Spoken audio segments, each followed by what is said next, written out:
نحمدہ و نصلی علی رسول کریم اما بعد۔ تہجد کی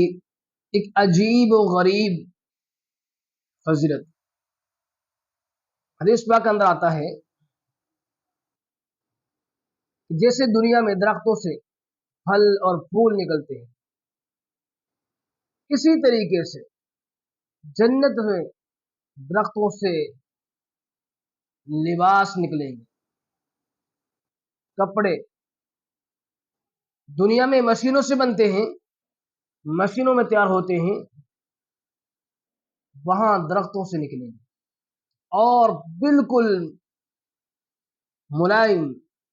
خوشبودار اور رنگ دار، انسان جتنا چاہے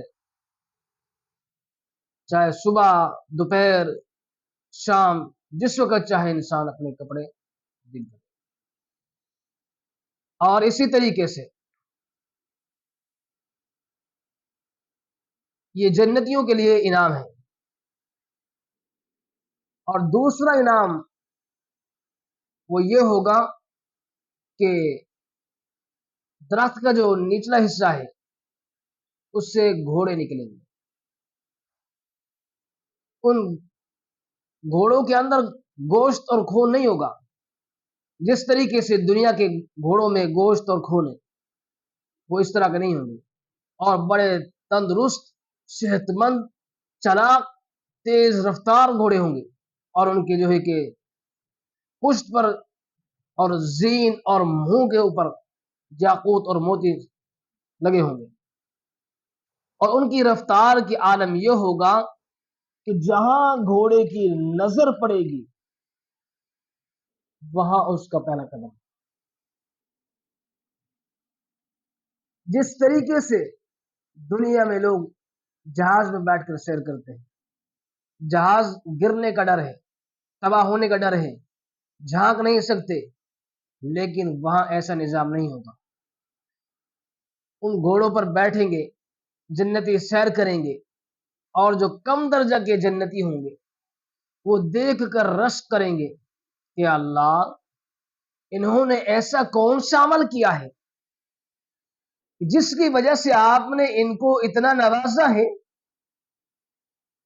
اللہ تبارک و تعالی فرمائیں گے کہ یہ وہ لوگ ہیں کہ جس وقت تم سویا کرتے تھے یہ رات کو اٹھ کر تہجد کی نماز ادا کیا کرتے تھے، جس وقت تم کھایا کرتے تھے یہ روزہ رکھا کرتے تھے، جس وقت یہ میدان میں لڑتے تھے اس وقت تم جو ہے کہ بزدلی دکھایا کرتے تھے۔ تو یہ وہ انعام ہے جو انہوں نے دنیا میں رہ کر محنت کی، جس نے جتنی محنت کی اتنی اس نے اس کی کمائی پالی۔ تو اللہ پاک ہمیں بھی اس دنیا کے اندر رہتے ہوئے محنت کرنے کی توفیق عطا فرمائے، اور آخرت کے جو انعامات ہیں ان کو سمیٹنے کی، اور جو جو عبادات پر اللہ تبارک و تعالی نے انعام رکھے ہیں اللہ پاک ہمیں ان انعامات کو،